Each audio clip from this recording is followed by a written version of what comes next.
Welcome back to 365 Days with mxmtoon. I'm Maia, a singer, songwriter, video maker, Oakland native, and a personal sitcom lover. I'm also a huge fan of history. I love untold stories, gross facts, hidden secrets, and anything weird, dark, and funky from the past. Each day, I'm going to share one of my favorite deep cuts with you, so let's take a look at today's story. It's 365 with mxmtoon. New facts every day, so don't leave too soon. I'm gonna teach you stuff, no it won't be tough. Gonna go a year till you've had enough. It's 365 mxmtoon. On this day in 1998, Seinfeld's final two-part episode, the finale, aired on NBC. 76.3 million viewers tuned in for the event, which was such an anticipated cultural moment that commercials cost $2 million per 30 seconds.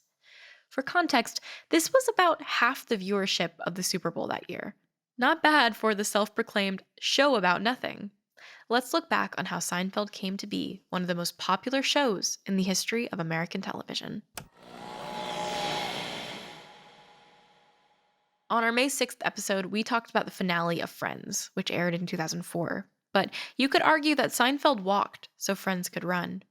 Both of these slice-of-life sitcoms took place inside New York City apartment buildings, chronicling the misadventures of two friend groups.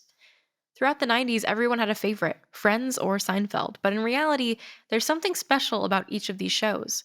To compare them to more current sitcoms, you could say that Friends is to How I Met Your Mother, as Seinfeld is to Always Sunny, where Friends is wholesome, Seinfeld is dark and cheeky. Seinfeld is a situational comedy. Jerry Seinfeld plays himself, a stand-up comic in Manhattan, and he constantly ends up in absurd situations with his three best friends: George, played by Jason Alexander, Elaine, played by Julia Louis-Dreyfus, and Kramer, played by Michael Richards.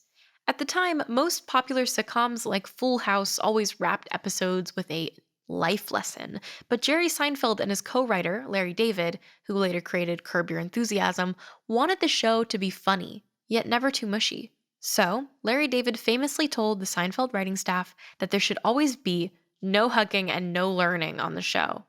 See why I compare it to Always Sunny? So much of Seinfeld's success came from its willingness to defy the norms of television. The Chinese restaurant, one of the most famous episodes of the show, is set in real time with no scene breaks.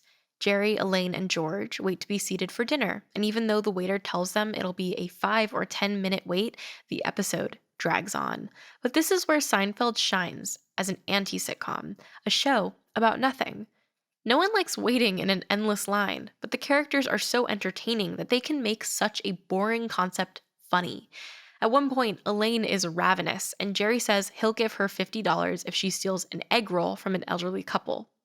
Elaine doesn't stoop that low, but she does offer to split the 50 with them if they give her one. At first, NBC didn't want to film the episode because they thought it was a boring idea. Who wants to watch people wait in line for half an hour? But Larry David threatened to quit the network if they didn't make the episode. Turns out, his intuition was right. Throughout the show's run, tons of now famous actors got their start in guest appearances. A running gag on the show was that George always had short, ill-fated relationships with women. Over the 9 seasons, George dated a total of 47 different women, offering plenty of slots for surprise guests on the show. Before Will and Grace stardom, Deborah Messing made a few appearances as a friend of George and Elaine, and the stand-up comic Kathy Griffin played a roommate of one of George's girlfriends. Meanwhile, Bryan Cranston got his start as Jerry's dentist, and Courtney Cox made an appearance before being cast as Monica in Friends. When Jerry Seinfeld announced the end of the show after 9 years and 180 episodes, the news made the front page of the New York Times. The finale was such a big deal that it marked the first time that a TV series charged over $1 million for a minute of advertising. Even TV Land, a competing network, opted not to air anything while the finale was on. Instead, they broadcast an image of a handwritten note that said, "We're TV fans, so we're watching the last episode of Seinfeld." In the 2-part episode, the 4 main characters are put on trial for violating a Good Samaritan law after they fail to intervene when they watch someone get mugged. Several characters from past episodes return to provide character witnesses in the case, and in the end, they get sentenced to a year in prison to think about all the horrible things they've done over the years. The finale got mixed reviews, but hey, it's not easy to stick the landing. Some fans hoped that after almost a decade, Jerry and Elaine would fall in love, but that would violate Larry David's no hugging rule. Still, the show was so beloved that when Jerry Seinfeld decided to move on, NBC offered him $5 million per episode. He said no, earning him the Guinness World Record for most money refused. Props to you, Jerry. Despite its iffy finale, Seinfeld has left an undeniable mark on the American sitcom. Sure, it's a show about nothing, but maybe that's what makes it so relatable. Now let's talk about music. Today, in 2016, 12 songs from Beyoncé's Lemonade charted on the Hot 100 at the same time. This accomplishment set the record for the most songs to chart at once from a female artist. Previously, Taylor Swift held the record with 10 songs charting in 2010. Ariana Grande tied the record in 2019 when all 12 songs from Thank You Next appeared on the Billboard Hot 100. Even more impressive, 11 of the songs were in the top 40. But what's most spectacular about Beyoncé's Lemonade isn't the records it broke. What made this album so impactful is that Beyoncé crafted what Billboard called a revolutionary work of Black feminism. For more about the impact of Lemonade and its visual album, check out the Music Fact on our April 23rd episode. And now for our final segment of the day, I'm going back into my own photo archives to see what I was up to on a May 14th in my life.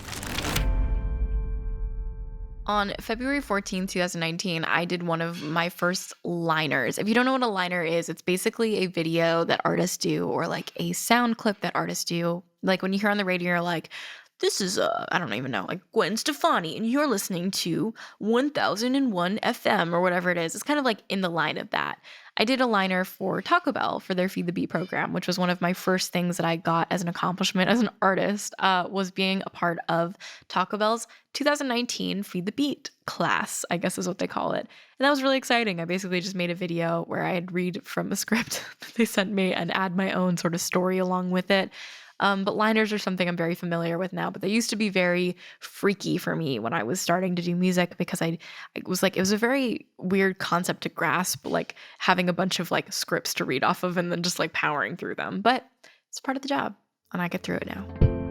Thanks for going back in time with me, and remember to follow at 365 days on all platforms to stay in the loop. You can come back tomorrow for more stories from yesteryear. It's 365 with mxmtoon.